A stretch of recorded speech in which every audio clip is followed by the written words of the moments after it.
Welcome to It Doesn't Take a Genius. Welcome to It Doesn't Take a Genius. This is Mark Ramsey, another solo episode, and I am wandering around outside my house. And you know what that means? Visual aid time. I guess you could consider this a quick update on us. We're now a certified wildlife habitat. We are incredibly patriotic, and we are industrious. Well, my wife's industrious. She is trimming the hedges in this picture so that we can put up Christmas lights. Our side yard is a little interesting right now. We have a large excavator tearing it up. We have orange cones everywhere, and we have slate rock pulled up, boulder-sized slate, and probably a 2-foot deep, 3-foot deep trench for a gas line that is snaking through most of the side of our property. Turns out our gas lines basically are as old as the house, which is the 70s, and they're all failing, and so the gas company's replacing everything in our neck of the woods. So we have, like I said, a gigantic trench in the side yard. We've got boulders everywhere. We've got this just a big mess. But frankly, it's happening in the front yard too. It looks pretty good until you get about halfway over to the driveway, and then there's this now covered up trench with a bunch of yellow gas lines sticking up in it, and you can see all the way down to the road where there is yet again like 2 or 3 more excavators. I think at one point we had 6 excavators working at the same time. They have dug a trench that they have now mostly filled in all the way down to the front of the house. And towards the front of the house is where they hit the water main. Yeah, they accidentally hit the water main and had a geyser going up in the air. And, we lost water pressure for a while. Neighbors had the exact same fun experience in their neck of the woods. But who knew? Turns out there were water lines where nobody expected them, and we just didn't know until we started digging and had this event. Mark, you ask me, why this rambling tale of a hidden water main and dirt all over your yard? Well, it's for 2 reasons. The first is that for our YouTube viewers, both of you, we hope that these exciting visuals pique the interest of more people and you tune in to watch. The second reason is that it reminds me of one of my favorite Bible verses. It's Jeremiah 17:9. It says that the heart is deceitful above all things and beyond cure. Who can know it? Another translation says deceitful above all things and desperately wicked. Who can know it? And the gist is, you can't even know your own heart. You can't even know your own heart. You might be lying to yourself. So what does that mean? Well, I think it reminds me of the Johari window. We've talked about that many times on the podcast. But this idea that there are things you know about yourself and things you don't know about yourself. And the same is true of others. There are things they know about you, and there are things they don't know about you.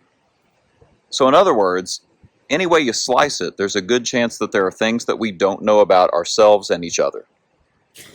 First, let's think about it like this. If there are things we don't know about ourselves, then we should be prepared for, as Mike puts it, things that life hasn't thrown at us yet, right?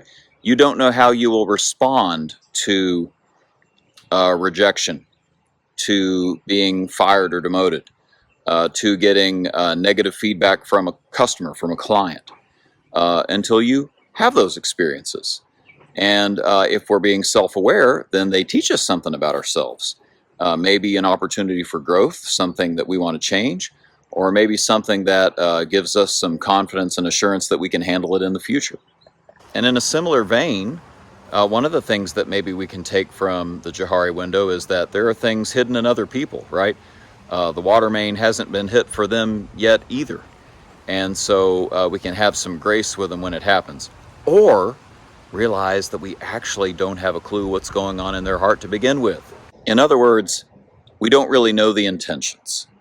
And we end up doing something really funny with that. We will judge other people based on their actions and make assumptions about their intentions, right?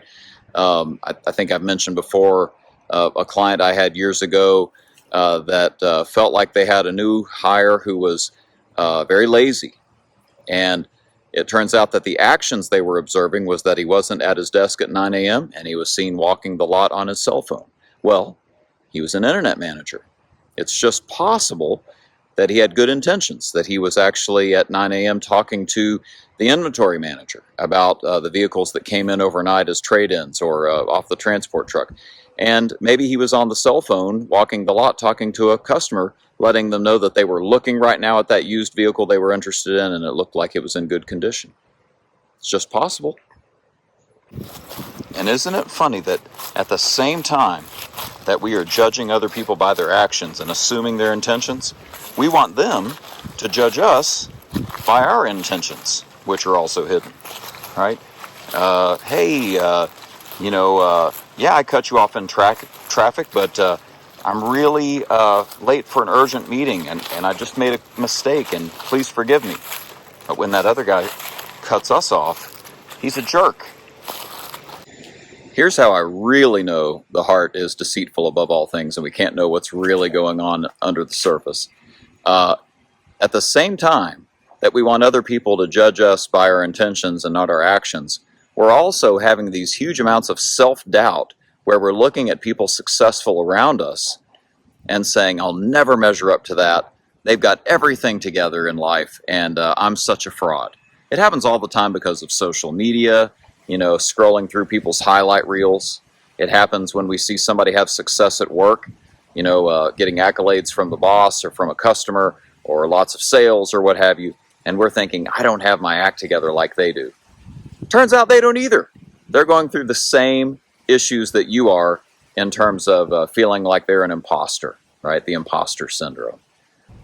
So here's the application in my mind. I think we need to pause and give ourselves a second to think, wait a minute, what might be going on below the surface? In myself and in the other person. Am I judging them by intentions or actions? And the second application is, how I can find out? Go ask some questions. Maybe it's asking questions of myself. Maybe it's having somebody I trust ask me questions to help me understand what's going on inside. They may notice things I don't. And how about that other person that you're wrestling with? Somebody that seems to have it all together, or somebody that you think is an insufferable jerk or what have you. Have you gone and talked to them and asked them questions about what's going on? Ask them to tell you what's the rest of the story. There are things you're noticing, but what's the rest of the story? How have they been so successful? What are the things they're doing? What are they wrestling with? That thing that's bothering you, you've observed some things, but are there some other things going on? There's probably more to the story. Could you tell me what is going on from your perspective? Yet again, we're back to human beings connecting with human beings by asking good questions. So I hope that's useful to you, and I hope that your water main is not broken and leaking and spewing all over your yard. We wish you the best and are looking forward to the next episode. In the meantime, hit like, hit subscribe, leave us a comment, leave us a 5-star review. We appreciate each and every one of you. And looking forward to the next episode. And that's a wrap. The musings of Mark and Mike. No rights reserved, etc. Feel free to share and discuss what you heard today. Even claim the ideas as your own. Who'd want to do that? See you next time on It Doesn't Take a Genius. That's good enough.